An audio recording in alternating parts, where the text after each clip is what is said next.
morning, judges. My name is Juan Manuel Frontera. I represent the appellant in this case. I would like to reserve 4 minutes for review. You may.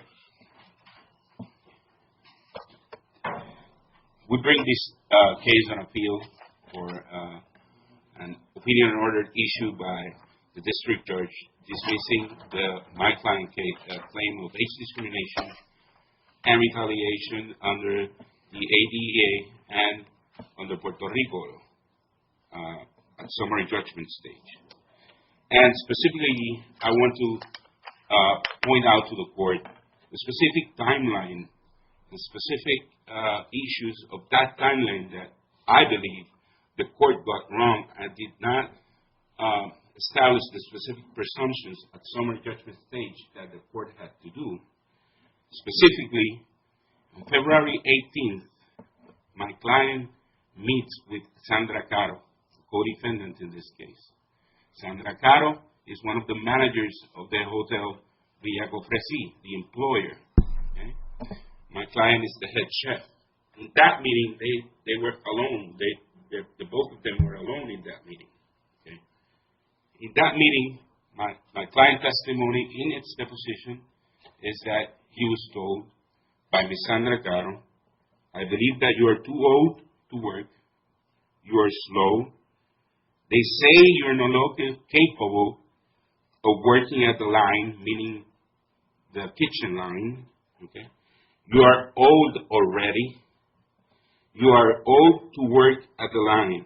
Finally, she told him, you are not apt, according to your coworkers. You are no longer capable, since you are too old already, and I am thinking of bringing a new chef. That's February 18th. After that, on February 20, my client meets with Fernando Caro, sibling of Ms. Sandra Caro and another manager of the Hotel Villa Cofresi. And he meets with him in order to tell him what Sandra Caro told him in that meeting, and that he thought those comments were discriminatory against him, and that he wanted to meet with the entire Caro family, owners of the hotel, to discuss this issue. Okay? Fernando Caro tells him, I will get the meeting. February 21st passed, February 22nd passed, and no meeting was held. So my client on February 25th goes to the Puerto Rico Department of Labor. He goes to the Office of Salaries and Regulation, and there talks with the Puerto Rico Department of Labor officers, and then he's referred by that office to the Puerto Rico Anti-Discrimination Unit. He goes to the Puerto Rico Anti-Discrimination Unit on February 25th afternoon. He doesn't file the charge because he lacks some information about the hotel that he needed to file the charge. So he goes away.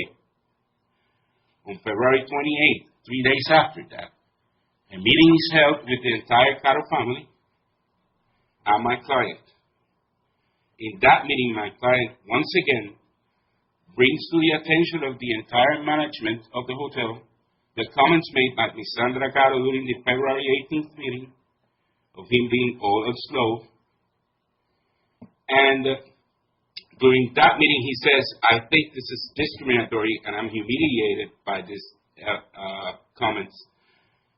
I want something to be done. I want to work, without this pressure.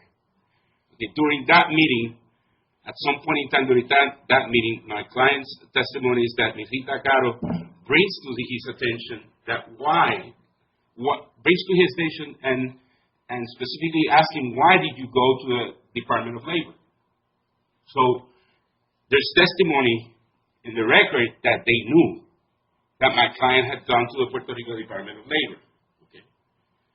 My client admits in his deposition that he did not inform them that he had gone to the Puerto Rico Department of Labor, but he admits that during that meeting, Ms. Rita Caro told him, why did you go to the Puerto Rico Department of Labor? Counsel, the adverse employment action here is your client's ultimate termination. Yes. That's what's at issue here. Well, that's the ultimate, but he was suspended. I understand that, but I thought, just perhaps to help focus you a little bit on what may be of concern to us, the district court seemed to take the view that it focused on the causation issue. It takes Yes. takes the view that your client, subsequent to some of these events that you described, conducted himself in a threatening, insubordinate manner, and it's that conduct that led to his termination. And so I think you have to address that causality question and explain why the district court did not address that in a way that's appropriate to the summary judgment procedure. Sure. The district court established that between the February 18th meeting and the termination, March 10th, allegedly my client incurred insubordination and threatening one of the managers of the hotel. However, the evidence that the court cites does not establish insubordination or threatening by my client to a hotel manager. The district court says that my client failed to deny those facts, but the evidence submitted by the defendants in this case as exhibit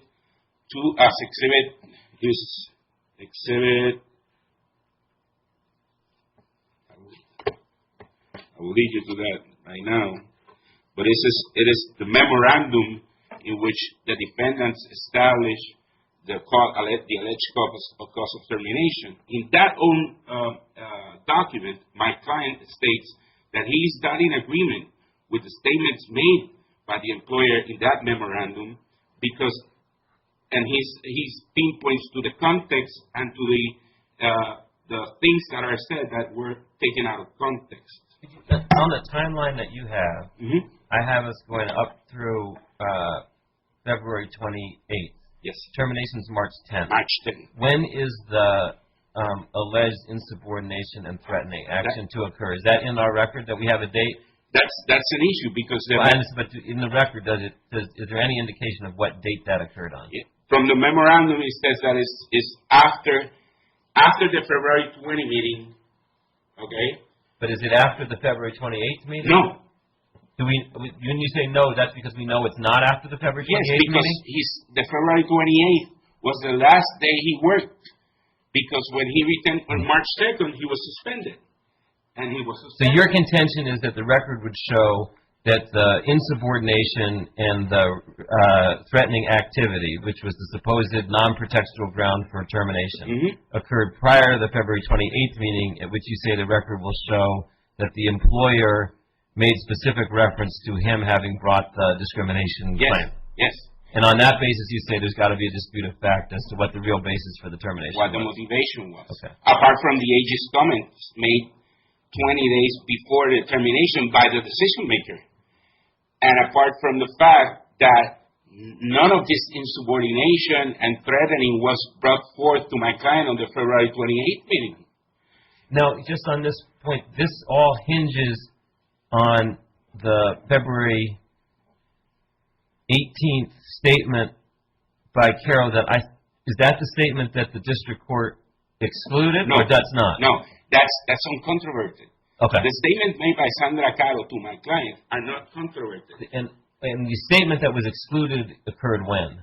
Okay, the statements that were excluded were stated by Mr. Hector Perez. And what date? In summer 2009. So that's way earlier.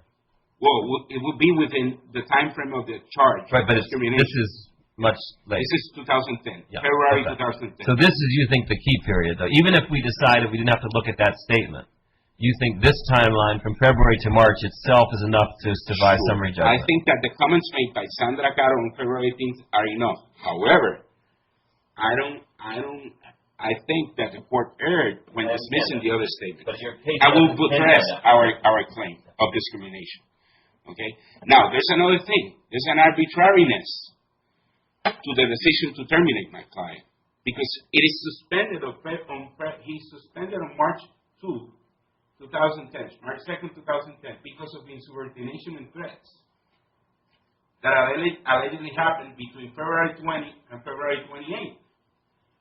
However, he received on March 10th a termination letter stating that they have reviewed once again the issue and they think that a more definite disciplinary action is required. But there's no explanation in the record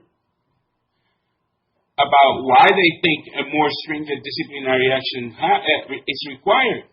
There's no explanation about it. If it was enough to suspend him, why now is it enough to terminate him? There's no reasonable explanation in the record for that. At that February 28th meeting, was there any reference in the record evidence of that February 28th meeting? Does it reference his insubordination? No. My client testimony is during that meeting, the only issue that was discussed with him was the issue with respect to the discriminatory comments made by Sandra Caro. And is there conflicting testimony in the record on that point? I believe so, Your Honor. I believe so. Their awareness of his approach to the anti-discrimination, to the Department of Labor, the anti-discrimination unit in Puerto Rico, what does the record show about their awareness that he has taken those steps? Well, the record shows that Rita Caro, first of all, that he had told Evelyn, I forgot her last name, that is the human resources person in the hotel. He had told that he was going to go to a Puerto Rico Department of Labor. And in the meeting of the 28th, Rita Caro makes a statement, why did you have to go to a Puerto Rico Department of Labor? However, that's not determinative for the retaliation claim, because we have an oppositional issue from the oppositional standpoint that he met with Fernando Caro on the 20th and said, look, Sandra Caro's comments are discriminatory. And in the 28th, he once again opposes the issue. So we have both. You have both, from your point of view, right? And it's then the suspension is forthcoming with their awareness of this both oppositional and participation conduct, right? Sure. It's February 20, February 28th. The suspension is March 2nd. So it's a close proximity, temporal proximity. Thank you. I'm sorry, one last. In terms of the claimed, I thought that he said something like, your client said something like, go cook your own fish. That's the alleged allegation? That's one of the allegations of subordination. And that's supposedly what occurs between February 20th and 28th? One of the... and is there anything in the record where your client contests him saying that? That's included in the memorandum. And the memorandum, the last part of the memorandum, my client states specifically, I do not agree with this memorandum because some of the conduct is taken out of context. Okay, so a jury would have to hear... What's the context? Well, the issue, that's the issue. There's a different type of context between what a witness will do, the tone of voice, how it was said, to whom, in what type of context, and that's for a jury to determine. It's my contention. Thank you. Good morning. Good morning, Your Honor. Please call Israel Roldan Gonzalez on behalf of defendants appellee. Your Honor, this claim is based on age discrimination and retaliation. We submit first that there's no age discrimination, that there's no retaliation, and that defendant had a valid reason for plaintiff's dismissal. Now, this age discrimination issue is solely based on a February 18 meeting in which only plaintiff and defendant Sandra Caro were present. That meeting was called to discuss plaintiff's performance and a prior incident with another employee, and that is in plaintiff claim, averment 26 and 27 at page 10. So that meeting is called to discuss his performance, the incident that he had with other employees, and then he claims that in that meeting and only in that meeting, Sandra Caro made some comments as to age discrimination. But how we sustain that that is not true? There is a memorandum dated March 2nd, 2010, which is in the record, that state the problem that the defendants were having with plaintiff. It says, you are creating an hostile environment with your negative attitude and the use of profane language in the workplace after being warned about this situation in several occasions. Now, Villa Cofresi, the hotel, is a hotel in the west coast of Puerto Rico in a small town, and it's a family-owned business. They don't have a lot of publicity, so they depend on how the clients recommend that hotel. So the performance of the employees is very, very important for the business as is conducted by this family, which is now run by the second generation. In that same memorandum, it's also stated that he has threatened other employees, especially Mr. Hector Perez, and the issue of insubordination. And allow me to quote from the memorandum as I believe one of you judges asked. It says, insubordination. On Tuesday, February 23rd, having said to Sandra Carlo over the phone, I don't have anything to talk with you, when she told you that she needed to speak with you. Second, on February 26th, having said to Hector Perez, I'm doing the activities, I do not know anything about that, when he asked about the fish and when you said, if you need a fish, peel it yourself. Now, those are the facts that were presented in that memorandum. And that document is the only document that is signed by both plaintiff and defendant. And allow me to call your attention to what plaintiff said in that same memorandum when he wrote his opinion as to the memorandum. He said, I, Adiel Soto, do not agree with some of the things for which I'm being suspended. He doesn't say that he don't agree with all the things. He says, I don't agree with some. Why he doesn't agree with some? He goes on saying, but it's only because some comments in the manner which are said or written. He's not saying that he doesn't agree with them. He's saying that I don't agree the way it's written. He never said that the fact that he created a hostile environment is not true. He never said that he doesn't have a negative attitude. He never said that he never used profane language at the workplace. He never said that it was not true that he has been warned several times about the same situation. He never said that it's not true that he has threatened Hector Caro, a fellow employee, and he never denied the insubordination charge. But more important, in that same document, he doesn't say, listen, all that you're saying is not true, because the truth is that you are discriminating against me because of my age. In that document, he doesn't mention at all the allegations of age discrimination. Now, for us, that presents two things. First, that it's not true that such an allegation of age discrimination occurred in that February 18 meeting. And second, that defendant had valid reasons for plaintiff dismissing. Could you talk about that February 28th meeting that that counsel was just referring to? He says that at the February 28th meeting, reference was made that the record shows. I'm sure you don't agree with it, but the record shows that your client, or Sandra Caro, said that she was aware of him having made actions towards bringing a discrimination claim.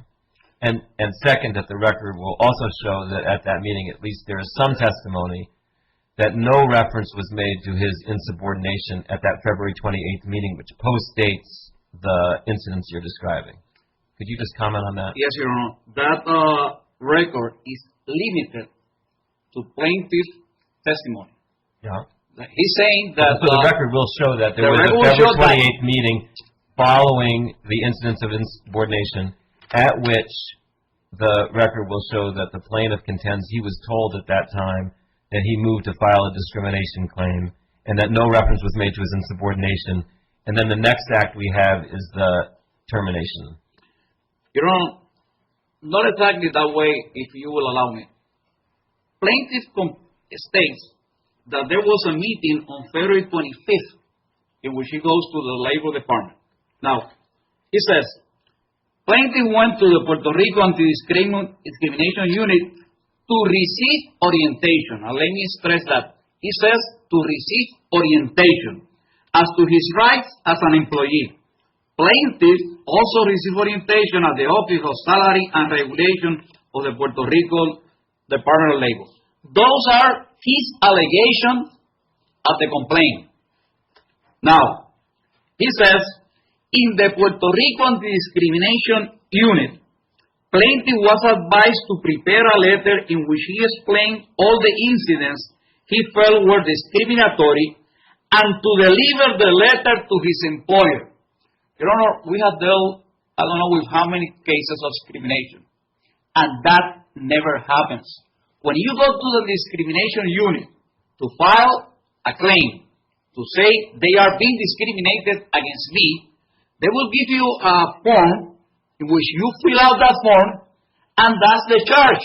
They never, at least as long as I've been a lawyer, and I have handled quite a few cases, they never say, well, don't file anything here, just write a letter. Counsel, you sound like you're testifying at this point. I apologize for that, Your Honor. You're correct. I'm sorry.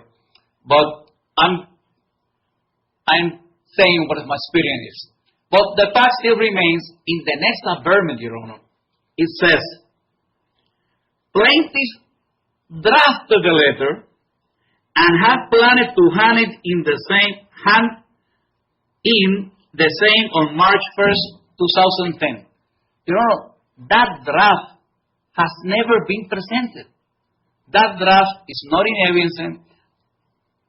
As far as I'm concerned, I have never seen that draft. I have never been presented by plaintiff as to that draft in fact did exist.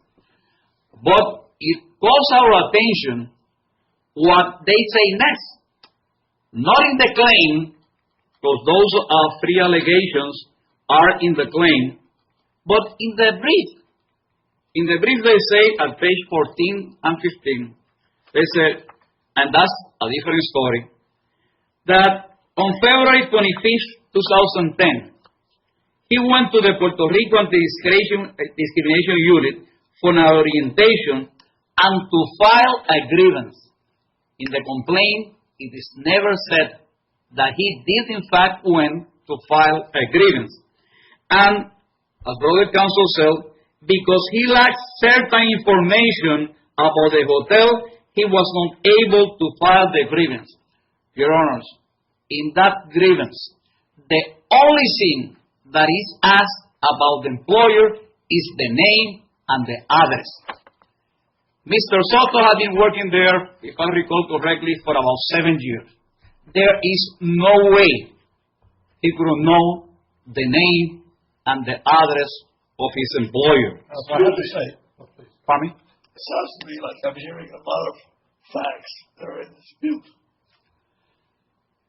Well, we are presented, Your Honor, not facts that are on this dispute, but facts that they presented in some way in the claim, and they are presented in another way in the brief. Well, I don't know. It seems to me like this is not a case for summary judgment. It seems to me the judge may engage in credibility findings, which he wasn't supposed to. Yes, Your Honor, but that will be limited to the fact, the allegation as to if a discrimination did occur and if a retaliation did occur. Because there is no way a retaliation can occur if, in fact, the letter of dismissal was dated March 10 and the filing of the charge is dated March 11. Now, the only way they can bypass the fact that the retaliation charge will file the day after the dismissal is by bringing this February 25th, 2010. And another thing, Your Honor, never an attendance record as to that Mr. Soto, in fact, it went. This is not the district court's theory of why there should be summary judgment, right? No, Your Okay, Honor. so it's a totally separate theory. Yes, Your Honor. Okay, the only ground they gave was that there was a non-pretextual reason based on insubordination. Right. Okay, and on that score, as I understand it, there seems to be a dispute in the record about whether this February 28th meeting did or did not happen. You say it didn't happen the way that plaintiff says it happened, right? Right, Your Honor. He says it did happen that way. Right? Yes, Your Honor. And both of you agree, though, that that meeting occurred after the insubordination occurred. Correct? We both agree, yes, because the insubordination, as I read to you, Your Honor, occurred on 23rd and the 26th. 23rd and 26th. So if this meeting happened on the 28th, the way plaintiff said, there would at least be evidence in the record to suggest that the concern on the employer's mind at that moment was not the insubordination, but the bringing of the discrimination charge. Yes, Your Honor, but So that's what I think is my concern, that then suggests there's a dispute in the evidence on the record as to what the true motivation for the dismissal was. yes, Your Honor, but we present and we sustain, as we read the complaint, that there's no allegation as to that defendants, the managers, the owners, ever knew that Mr. Soto did in fact went to the Department of Labor or to the Anti-Discrimination Unit. Except for the evidence in the record of what he says happened on the 28th meeting. Yes, Your Honor, but those are allegations. Yes, you say we shouldn't believe them. Yes, Because they're but incredible, right? They're too incredible to believe. not only that they are incredible, that they are not in the claim. Those are not allegations presented to the court in the claim. Those are He doesn't have allegations. to rely on his complaint in order. Pardon me, Your Honor? Are you suggesting that because that is not an allegation in the complaint, it doesn't count for purposes of evaluating whether he should survive summary judgment? That's simply not right. But, Your Honor, what we are presenting is that if we present a motion for summary judgment, and we allege, listen, there is no evidence that defendants knew about you filing, not only filing, because they didn't file anything, that you went to the Department of Labor. Then they come with this allegation that they don't have no document. They could have gone to the Department of Labor to present an attendance record. They could have requested an affidavit from the person that interviewed them and said, yes, in fact, that person was here. They could have a certification from the agency stating, yes, this person was here, and we gave him this orientation. So you think that the person bringing discriminations claim testimony as to the discriminatory conduct that was done to them can't count for surviving a summary judgment motion? No, Your Honor. What we state is that that testimony do count, but when you question that testimony and you bring the fact that there were valid reasons for his dismissal, and when you weigh both things, that there were valid reasons for the dismissal, well, you have to bring the whole, as the district court did, there were valid reasons for the dismissal, and the allegation are really questionable. Can I ask one last question, which Sure, is, Your Honor. what is the evidence, you refer to a threat? What does the record show about the nature of that threat? Your Honor, the only thing that the record shows are what I just read to you. So it's just a general statement that he made a threatening comment. We don't know the content of that threat. Yes, there's Okay. the only evidence in record are these two allegations and the fact that in that same document, he does not deny those are. Thank you. Thank you.